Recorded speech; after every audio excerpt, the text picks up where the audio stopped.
Hello guys, आज चाहिँ हामी गाईघाटबाट लिङचुमको यात्रातिर लम्काउँदैछौँ। अनि गाईघाटबाट हिँडेको यस्तो मौसम छ, हेर्नु बाटो पनि के आनन्द छ। अनि अहिले हामी यहाँनिर होक्से भन्ने चोकमा छौँ।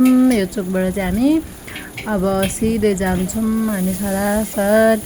अनि म तपाईँहरूलाई हामी गाडीको प्यासेन्जरलाई पनि देखाउँछु। म हेर्न सक्नुहुन्छ गाइज।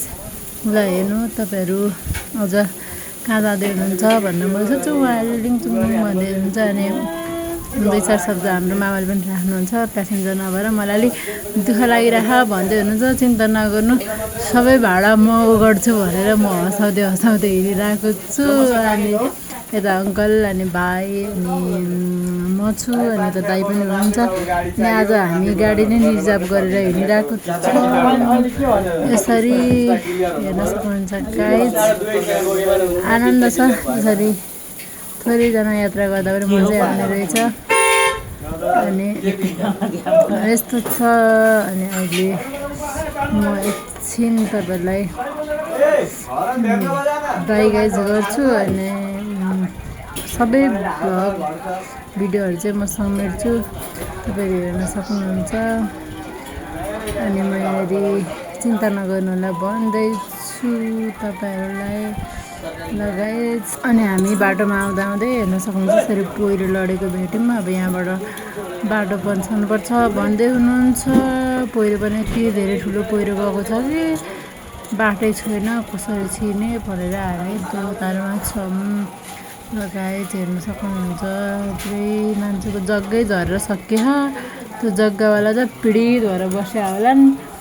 के गर्नु, अब बाटो बनाउनै पर्छ, यात्रा गर्नै पर्छ।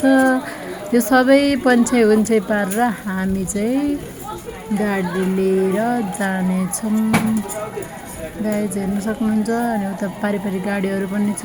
अनि हामी वारी कोही गाडी पारी छ। अनि म पनि यहाँ जाँदैछु भिरतिर हेर्दै। के गर्नु गाइज, गाह्रो छ, यस्तै छ। तपाईँहरूकोतिर पनि पानीहरू परेर बाटो बिग्रेको छ होला है।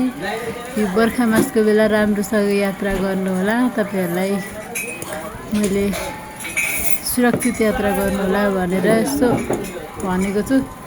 आफ्नो सुरक्षा चाहिँ गर्नु होला। यता जङ्गल छ, ओह्रालो भिर छ, गइरहेछ, तर राम्रो छ भिउ चाहिँ एकदमै देख्न सक्नुहुनेछ गाइज। भिडियो चाहिँ लामै भएको छ है, तर पनि ठिकै छ। ल अब बाटो आधाउधी बनिसक्यो। अब हामी गाडी ल्याउँछौँ गाइज। गाडी ल्याएको पनि भिडियो छ हामीसँग। अब गाडी आयो गाइज, आयो आयो आयो। ल हेर्न सक्नुहुन्छ यस्तो बाटोबाट गाडी कुदाउनु पऱ्यो। हाम्रो गाडी बिजोग गरी छिरेको छ। यतिको चाहिँ 2-3 घन्टा बाटो खनेर बनायो यो चाहिँ।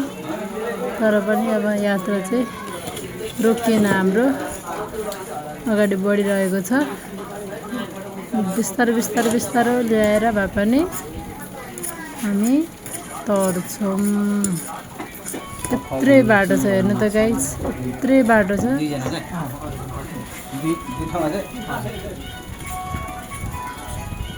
ल फाइनली हाम्रो गाडी छिरो छिरो छिरो छिरो गाडी कटो।